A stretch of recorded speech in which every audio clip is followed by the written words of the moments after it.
ตอนนี้ก็กำลังเททานเมื่อคืนนี้ตีแพ็กตีแบกตีพังไว้ตอนนี้เทไปได้มันนี่โอ้งาม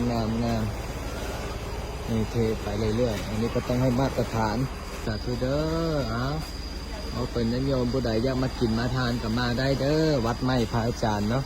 อยู่บ้านนายางเมืองนาไซทองนครหลวงเวียงจันทร์เด้อตอนนี้ก็กำลังสร้างกำลังสร้าง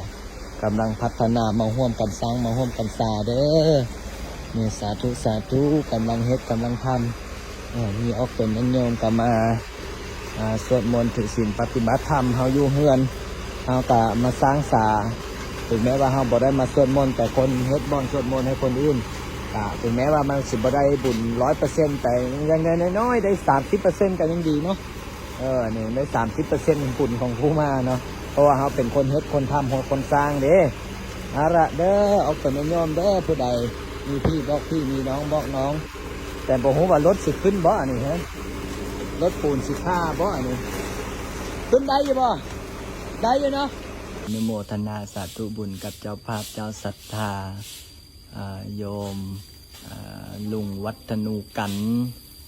โยมวัสนาคลินิกเนาะแล้วก็โยมวงพระจันทร์ที่เป็นเจ้าภาพเจ้าศรัทธาหาเจ้าภาพเจ้าศรัทธามาช่วยสร้างสถานที่ก็คือฐานพระพุทธรูปโยมวัฒนูกันก็ได้เป็นเจ้าภาพปูน1 รถนี่แล้วก็จะได้ระดมทุนเล็กแดแล้วก็โยมวงพระจันทร์ก็เป็นคณะสายบุญเจ้าภาพเจ้าศรัทธานำมา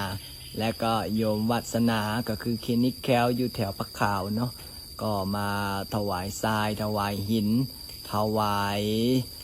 ดินบล็อกถวายปูนเนาะพอได้ก่อได้นั้น